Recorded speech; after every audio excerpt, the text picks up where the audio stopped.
નમસ્કાર મારા વાલા વિદ્યાર્થી મિત્રો કેવીની ક્લાસ યુટ્યુબ ચેનલમાં આપ સરે મિત્રોનું હું દિલથી સ્વાગત કરું છું। મિત્રો આજે વાત કરવાના છીએ ધોરણ 8માં આપણી એનએમએમએસની જે પરીક્ષા આવનાર છે 2024 અંતર્ગત તેમાં મિત્રો તમારે જે 180 ગુણનું પૂછાવાનું છે તેમાં વિભાગ નંબર 2 જે સેટ આધારિત આવે છે તેનું આપણે સંપૂર્ણ સોલ્યુશન આજે આ વિડીયોમાં કરીશું, જે તમારી આવનારી એનએમએમએસની પરીક્ષામાં તમને ખૂબ જ ઉપયોગી નીવડશે। तो चालो विद्यार्थी मित्रों अपनी वीडियो की शुरुआत करिए। तेना पहला तमे खास करीने चैनल में नवा छो तो मारा वाला विद्यार्थी मित्रों चैनल ने अवश्य सब्सक्राइब करी वीडियो ने लाइक और शेर करवानुं न भूलता, जेथी करी अमे तमारा सुधी धोरण 8 तमारा जे मित्रों वार्षिक परीक्षाना प्रश्नपत्रों सोल्यूशन है ए मोकली सकीए। तो विद्यार्थी मित्रों विभाग नंबर 2 ની વાત કરીશું। શાળાકીય યોગ્યતા કસોટી સેટ આધારિત આપણા મિત્રો સામાજિક विज्ञान અને ગણિતના જે પ્રશ્નો પૂછાતા હોય છે તેનું સોલ્યુશન મિત્રો સચોટ કરીશું। પ્રશ્ન મિત્રો અહીંયા 91 છે। માળવાનો પ્રદેશ પ્રાચીન કાળથી કયા નામે જાણીતો હતો? તો અહીંયા તમને ઓપ્શન આપેલા છે અવંતી, ઉજ્જૈની, ભોજપુર, ડી એ અને બી બંને। તો આપણો જવાબ આવશે ડી એ અને બી બંને, એટલે કે અવંતી અને ઉજ્જૈન એ માળવાના પ્રદેશો મિત્રો પ્રાચીન કાળથી જાણીતા છે। 92મો પ્રશ્ન છે वस्तुपाल અને તેજપાલ બંને સમર્થ મંત્રીઓ કોના શાસનકાળમાં હતા? તો તમારે અહીંયા પ્રશ્નો છે વિકલ્પ સ્વરૂપે વીર ધવલ, કુમારપાળ, સિદ્ધરાજ કે ભોજ। તો આપણો જવાબ આવશે વીર ધવલના મંત્રીઓ હતા। 93મો પ્રશ્ન છે રાણીની વાવ કયા શાસનકાળમાં બનાવવામાં આવી હતી? 4 પ્રશ્ન છે સોલંકી વંશના, મૈત્રક વંશના, ચાવડા વંશના કે પાલવ વંશના। તો અહીંયા મિત્રો આપણો જવાબ આવશે સોલંકી વંશના એ રાણીની વાવના શાસનકાળમાં બનાવવામાં આવી હતી, એટલે કે સોલંકી વંશની અંદર બનેલી છે। 94મો છે તરાઈનું બીજું યુદ્ધ કોની કોની વચ્ચે થયું હતું? તો મિત્રો અહીંયા જવાબ આપણો આવશે શાહબુદ્દીન ઘોરી અને પૃથ્વીરાજ ચૌહાણ વચ્ચે। 95મો છે અમદાવાદની સ્થાપના ક્યારે થઈ હતી?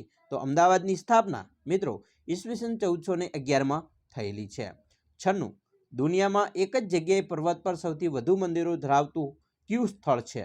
तो मित्रों पालीताणा અને પાવાપુરી, એટલે કે એ અને સી એ બંને આવશે જવાબમાં।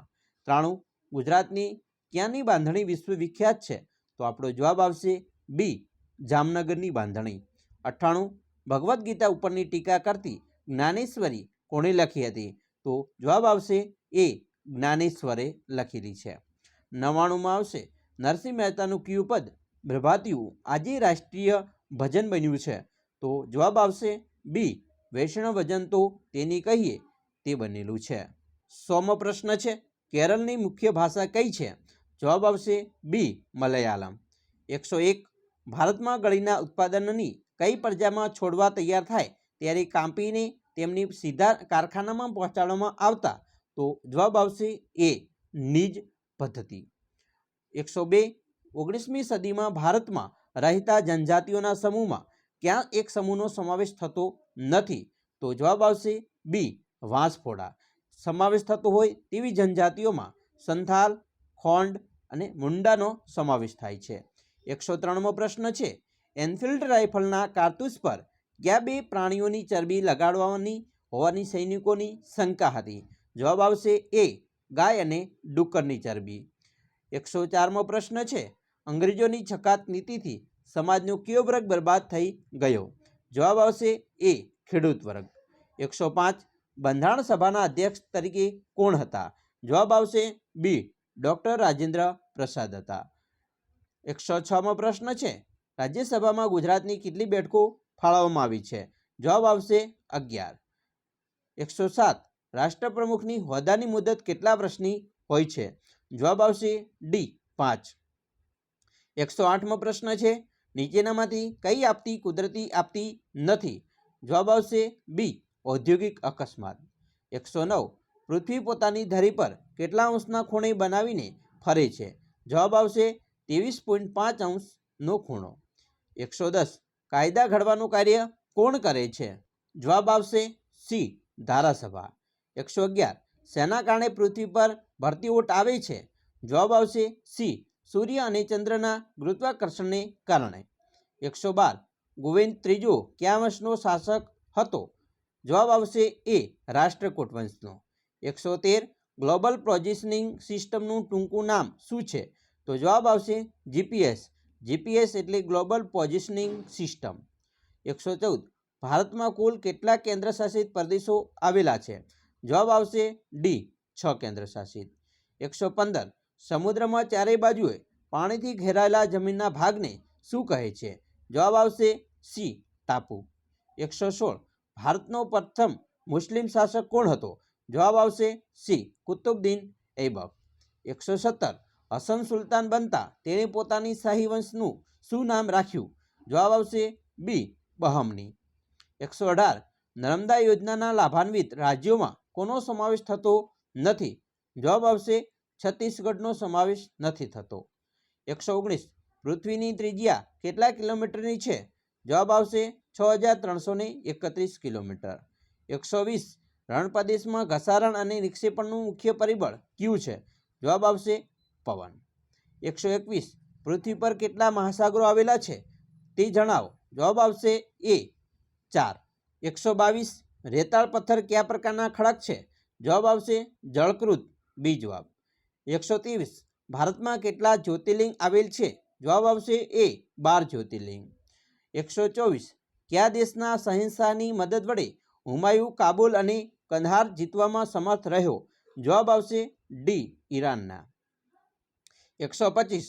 નીચેના પૈકી કયા સ્થળે શિવાજીનો રાજ્યાભિષેક થયો હતો?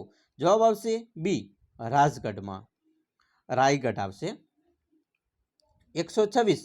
હવે આપણે વિજ્ઞાનના પ્રશ્નો જોઈશું. વનસ્પતિને પ્રકાશ સંશ્લેષણ માટે કયા વાયુની જરૂર હોય છે? જવાબ આવશે સી કાર્બન ડાયોક્સાઇડ. 127. મીણબત્તીની જ્યોતને સૌથી બહારનો વિસ્તાર કેવા રંગનો હોય છે? જવાબ આવશે એ ભૂરા રંગનો. 128. ઉર્મિવેગના વાહનોનું કાર્ય કયા કોષ વડે થાય છે? જવાબ આવશે ડી ચેતાકોષ વડે. 129. શ્વેતકણ માનવ શરીરના કયા તંત્રના કોષો ગણાય છે? જવાબ આવશે રુધિર પરિવહન તંત્ર. 130. ઉષ્મા ઉર્જાના સ્ત્રોતમાં કોનો સમાવેશ થાય છે? તો લાકડું, કોલસો, પેટ્રોલ એટલે કે બધા જનો સમાવેશ ઉષ્મા ઉર્જામાં થાય છે. 131. યોગ્ય જોડકા જોડો. અહીંયા મિત્રો આપેલું છે મારવાડી, પાટણવાડી, તો એ શું છે? તો રાજસ્થાન, પંજાબ. બરાબર.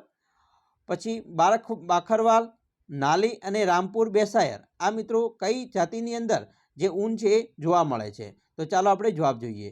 તો એની અંદર મિત્રો જવાબ આપણો આવશે સી એટલે કે ડી એ અને સી બી એવી રીતે જવાબ થશે.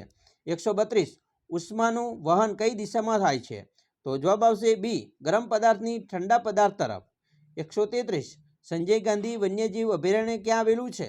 જવાબ આવશે બી મહારાષ્ટ્ર. 134. મરઘીનું ઊંડું શું છે? તો એ જવાબ આવશે સી કોષ છે.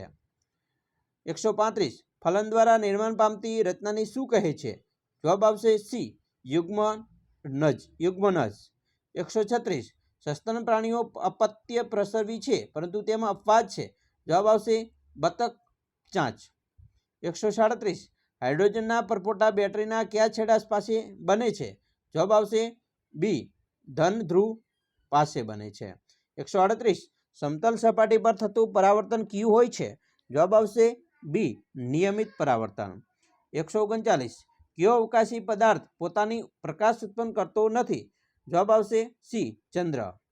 140. મનુષ્યના જઠરમાં કયો એસિડ આવેલો હોય છે? જવાબ આવશે એ હાઇડ્રોક્લોરિક એસિડ. 141. કેલિડોસ્કોપમાં કેટલા અરીસાનો ઉપયોગ થાય છે? જવાબ આવશે 3 અરીસાનો સમાવેશ થાય છે. 142. ભૂમિના કયા સ્તરને મધ્યમ સ્તર કહે છે?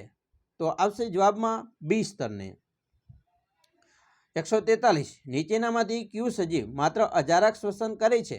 જવાબ આવશે બી ઇષ્ટ સજીવ. હવે જોઈશું 144મો પ્રશ્ન. ભારે કસરત કરતી વખતે આપણા સ્નાયુઓમાં કયો પદાર્થ એકત્ર થતો જાય છે? જવાબ આવશે સી લેક્ટિક એસિડ. 145. મનુષ્યના રુધિરનો કયો ઘટક હિમોગ્લોબિન ધરાવે છે? જવાબ આવશે ડી રક્તકણ. 146. પરાગાશય કોનો ભાગ છે? જવાબ આવશે સી પુકેસર. 147. ફલિતાંડ શામાં વિકાસ પામે છે? જવાબ આવશે બી ભ્રૂણમાં. 148. વનસ્પતિ નાઇટ્રોજન ક્યાંથી મેળવે છે? જવાબ આવશે ખાતર દ્વારા. 149. શોષ કેન્દ્રો ક્યાં આવેલા છે? તો જવાબ આવશે ડી, નાના આંતરડામાં. 150 પ્રકાશ સંશ્લેષણ માટે વનસ્પતિનો કયો ભાગ વાતાવરણમાંથી કાર્બન ડાયોક્સાઇડ લે છે? પર્ણરંધ્ર. 151 અમીબા ખોરાકના કણને શાના વડે પકડે છે? જવાબ આવશે ખોટા પગ વડે. 152 ઊનના રેસા શાના બનેલા છે? જવાબ આવશે બી, પ્રોટીનના. 153 ટસર એ શાની જાત છે? જવાબ આવશે રેશમની. 154 કઈ વય જૂથનો ગાળો તરુણ અવધિનો છે? તો જવાબ આવશે 11 થી 18 વર્ષનો. 155 ડાયાબિટીસથી પીડાતા વ્યક્તિમાં કયો અંતઃસ્ત્રાવ પર્યાપ્ત માત્રામાં ઉત્પન્ન થતો નથી? જવાબ આવશે ઇન્સ્યુલિન. હવે આપણે જોવાના છીએ ગણિતના પ્રશ્નો, જેની અંદર મિત્રો 156મો પ્રશ્ન છે. સોરી, અહીંયા થોડાક વિજ્ઞાનના પણ પ્રશ્નો છે, જોઈ લઈએ 60 સુધી. કઈ ગ્રંથિના અંતઃસ્ત્રાવને મુક્ત થવા પર પિટ્યુટરી ગ્રંથિનું નિયમન નથી? તો આવશે જવાબ ડી, સ્વાદુપિંડ. 157 નીચેનામાંથી કયું બળ સંપર્ક બળનું ઉદાહરણ છે? તો ઘર્ષણ બળ. 158 દબાણ એટલે બળ ભાગ્યા ક્ષેત્રફળ. 159 પુરુષોમાં સ્વરતંતુનો લગભગ ખાલિયા લાંબા હોય છે? તો 20 mm જેટલા. 160 બટાકામાં વિદ્યુત પ્રવાહ પસાર કરતા ધનધ્રુવ પાસે કેવો રંગ બનેલ છે? તો જવાબ આવશે લીલો. હવે આપણે 161મો પ્રશ્નથી ગણિતના પ્રશ્નો ચાલુ કરીએ, જેની અંદર 40ની રોમન સંખ્યા લેખન પદ્ધતિમાં કેવી રીતે લખાય? તો મિત્રો પહેલું લખાય x અને પછી લખાય l, એ 40 છે. અને 50 છે એને મિત્રો l લખાય છે, ખાસ ધ્યાન રાખવું. આ 60 છે, બરાબર? એવી રીતે. હવે આપણે જોઈશું 162મો પ્રશ્ન. નીચેનામાંથી કયો વિકલ્પ પરિમાણની દ્રષ્ટિએ ખોટો છે? તો મિત્રો પરિણામ ના મળતું હોય તો તે છે -7 + -8 = 15. અહીંયા મિત્રો -15 આવે છે, એટલે ખોટો છે. હવે જોઈશું 163મો. સંખ્યા રેખા ઉપર ડાબી બાજુએ નીચેનામાંથી કઈ સંખ્યા છે? તો આવશે જવાબમાં -8. 164 100નો 3 ઘાત -10નો 3 ઘાત બાદબાકી કરતા મળતું પરિણામ? જવાબ આવશે 9,99,000. 165 ભાગાકાર એ કોની વ્યસ્ત પ્રક્રિયા છે? તો એ છે ગુણાકારની વ્યસ્ત પ્રક્રિયા. 166 ઋણ સમય સંખ્યાની વ્યસ્ત સંખ્યા હંમેશા કેવી હોય છે? તો ઋણની હંમેશા ઋણ જ હોય છે. 167 6 વાગે શરૂ કરેલી કલાક કાંટાને બે કાટખૂણે જેટલું ઘડિયાળની દિશામાં ફરતા કલાક કાંટો કેટલા પર જશે? તો કલાક કાંટો છે એ મિત્રો થશે 12 પર. 168 પ્રમાણમાપ 1 સેન્ટીમીટર બરાબર 5 કિલોમીટર હોય તો 32.5 કિલોમીટર વજન ધરાવતા સ્તંભની ઊંચાઈ 6.5 સેમી રાખવી પડે. 169 x બરાબર -3 અને x + 3 બરાબર 0 સમીકરણનું સમાધાન થશે? હા. 170 નીચેના પૈકી કઈ સંખ્યા પૂર્ણવર્ગ નથી? તો મિત્રો પૂર્ણવર્ગ નથી શોધવી પડે, અને થાય છે જવાબમાં ડી, 323. 171 વર્ગમૂળ 8 × 256નો 1/4 ઘાત બરાબર જવાબ શું આવશે? જવાબ આવશે 2/3 ઘાત. વર્ગમૂળ 9નો 3 ઘાતનું મૂલ્ય કેટલું છે? તો 3/9 27 થશે. 173 ત્રિકોણ એબીસીમાં રેખાખંડ AB બરાબર રેખાખંડ AC છે, તો ત્રિકોણ ABC કેવા ત્રિકોણ છે? તો એ મિત્રો સમદ્વિબાજુ ત્રિકોણ હશે, યાદ રાખવાનું છે. 174મું છે જેનું ક્ષેત્રફળ 440 ચોરસ મીટર છે અને લંબાઈ 22 મીટર છે તેવા જમીનના લંબચોરસ પ્લોટની પહોળાઈ શોધો, તો 20 મીટર. 175 ત્રિકોણ ABC બરાબર ત્રિકોણ PQR, તો CA નું અનુલક્ષે શું છે? RP. 176 કાટખૂણો ત્રિકોણમાં કણાની સામેનો ખૂણો કેટલો હોય? તો કાટખૂણ ત્રિકોણમાં કણા હોય એની સામેનો ખૂણો 90° હોય છે, એટલે કે કાટખૂણ જ હોય છે. 177 જો 3 ક્રમિક પૂર્ણાંક સંખ્યાનો સરવાળો 51 હોય તો સૌથી નાની સંખ્યા કઈ છે? 16 થશે. 178 એક સમઘનનું કુલ પૃષ્ઠફળ 150 સેન્ટીમીટર સ્ક્વેર છે, તો તેની બાજુની લંબાઈ ખાલી સેન્ટીમીટર હોય, તો એનો મિત્રો જવાબ આવશે આપણો 25. 179 2/9 × 27/8 બરાબર જવાબ આવશે 3/4. છેદ ઉડાડી દેવાના છે. 9 × 27 ને 2 × 8 બરાબર. 180મો પ્રશ્ન છે ત્રિકોણનો બહિષ્કોણ 75° છે તો તેના આસન કોણનું મૂલ્ય 105° હોય છે. તો આ વાત કરીએ આપણા મિત્રો ભાગ નંબર 2નું સંપૂર્ણ સોલ્યુશનનું. તમારા પ્રશ્નો મિત્રો આવી રીતે જ પૂછાવાના છે. આશા રાખીએ છીએ તમને આપણો વિડીયો ખૂબ જ ગમ્યો હશે. વિડીયો ગમ્યો હોય તો વાલા વિદ્યાર્થી મિત્રો લાઇક, શેર અને સબસ્ક્રાઇબ કરવાનું પણ ન ભૂલતા.